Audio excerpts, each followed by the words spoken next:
આગળ સમાચારમાં વાત કરીએ સમાચાર સામે આવ્યા છે તો રાજ્યમાં નીટ યુજીની રીપરીક્ષાનું આયોજન તો આજે રાજ્યમાં નીટ યુજીની એક્ઝામ યોજાશે તમામ વ્યવસ્થાઓ કરવામાં આવી વિદ્યાર્થીઓ માટે રાજ્યના 211 પરીક્ષા કેન્દ્ર ઉપર લેવાશે આ પરીક્ષા પેપર લીકની ઘટના બાદ ફરીથી યોજાઈ નીટ યુજીની પરીક્ષામાં ગેરરીતિ ન સર્જાય તે માટે ચાંપતો પોલીસ બંદોબસ્ત ગોઠવી દેવામાં આવ્યો આજે બપોરે 2 વાગે શરૂ થશે નીટ યુજી રી એક્ઝામ તો આપણી સાથે સંવાદદાતા અનિતા પરમાર લાઈવ જોડાઈ ચૂક્યા છે જી અનિતા નીટ યુજીની જે રી પરીક્ષાનું આયોજન આજે કરવામાં આવ્યું છે વિદ્યાર્થીઓ માટે કયા પ્રકારની વ્યવસ્થાઓ કરવામાં આવી છે શું વિગતો જી સ્મિતા, આજે 22 લાખથી પણ વધારે વિદ્યાર્થીઓ જે છે તે નીટ યુજીની રી એક્ઝામ જે છે તે આપવાના છે.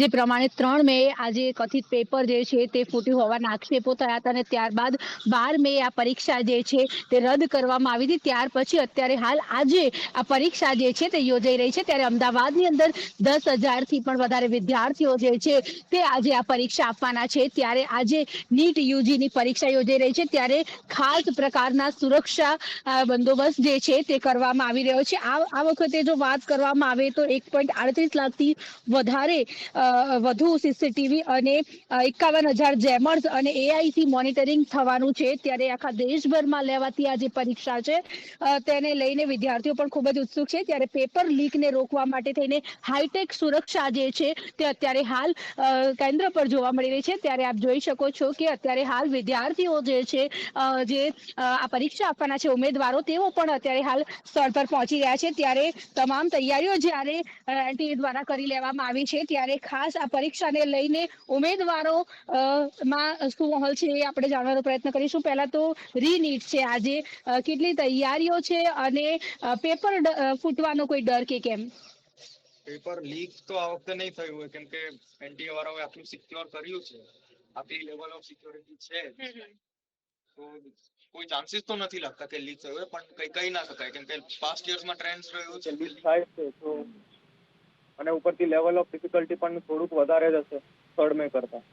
તો તૈયારી તો છે બટ હવે ડિપેન્ડ ઓન પેપર ડિફિકલ્ટી. અચ્છા, મેડિકલમાં પ્રવેશ માટેની આ મેઇન પરીક્ષા છે, કેટલો ડર છે મનમાં? ડર તો નથી, એટલે આમ પોઝિટિવિટી છે કે હોપ છે કેમ કે મહેનત કરી છે તો એનું આઉટપુટ તો મળશે જ. તો હવે જોઈએ કે શું થાય. અગાઉ જયારે નીટની જે પરીક્ષા જે છે રદ થઈ હતી ત્યારે કેવું લાગી રહ્યું હતું અને હવે આજે ફરીથી આજે એક્ઝામ છે, એક્ઝામને લઈને કેટલું એક્સાઇટમેન્ટ? તેમાં મારા થોડાક ઓછા માર્ક્સ થતા હતા સો અને ઉપરથી એ પેપર ઇઝી હતું, ઇઝી ટુ મોડરેટ લેવલ. સો એમાં એવું હતું કે ધીસ ટાઈમ તો નો ચાન્સ લાગે છે એડમિશનનું ગવર્મેન્ટ કોલેજમાં, બટ જેવું રીનીટનું ન્યૂઝ આવી તો પછી એવું લાગે કે આ એક સેકન્ડ ચાન્સ આપ્યો હતો તો ફૂલ્લી યુટિલાઇઝ કરવું જોઈએ. અચ્છા, એમના પેરેન્ટ્સ પર આવ્યા છે, એમની જોડે પણ આપણે વાત કરીશું. આપના દીકરાની પરીક્ષા છે, ઘણી વાર તો વાલીઓની પણ પરીક્ષા થતી હોય છે, ફરીથી રીનીટ છે, આમ કોઈ ડર કે કેમ? ડર તો કોઈ નથી, પણ થોડોક મોકો મળી ગયો કે છોકરાને 1 મહિનો વધારે પરીક્ષા જે ટેમ્પો હતો કન્ટિન્યુઅસ 1 વર્ષનો ટેમ્પો એ થોડો બ્રેક થઈ ગયો અને ફરી એને એક્ઝામ આપવાની તૈયારી મળી. હોપ કે પોઝિટિવ લઈને એને 1 મહિનો વધારે મહેનત કરી તો પ્રીવિયસ જે નીટ સ્કોર અમે એક્સપેક્ટ કરી રહ્યા હતા એના કરતાં વધારે એક્સપેક્ટેશન અત્યારે છે ને આવશે પણ.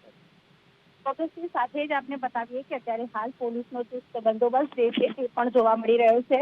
અત્યારે હાલ government polytechnic four girls college જે છે તે જગ્યા પર આપ જોઈ શકો છો કે પોલીસનો ચુસ્ત બંદોબસ્ત જોવા મળી રહ્યો છે. આ વખતે ખાસ જો વાત કરવામાં આવે તો એનટીએ દ્વારા જે છે તે તમામ તૈયારીઓ કરી છે અને સુરક્ષાનો કડક બંદોબસ્ત જે છે તે પણ ગોઠવ્યો છે. સાથે જો વાત કરવામાં આવે તો રી એક્ઝામ જ્યારે થઈ રહી છે ત્યારે ક્યાંક ને ક્યાંક સરકારની પણ એક્ઝામ હોય તેવું લાગી રહ્યું છે, કારણ કે ગઈ વખતે જે પ્રમાણે પેપર ફૂટ્યું હતું ને સમગ્ર દેશમાં હોબાળો થયો હતો અને ફરીથી જ્યારે એનટીએ દ્વારા રી એક્ઝામ લેવાઈ રહી છે ત્યારે ખાસ આખા દેશમાં ક્યારેય જોવા ના મળી હોય તેવી સુરક્ષા જે છે તે આ વખતે એનટીએ દ્વારા કરવામાં આવી છે.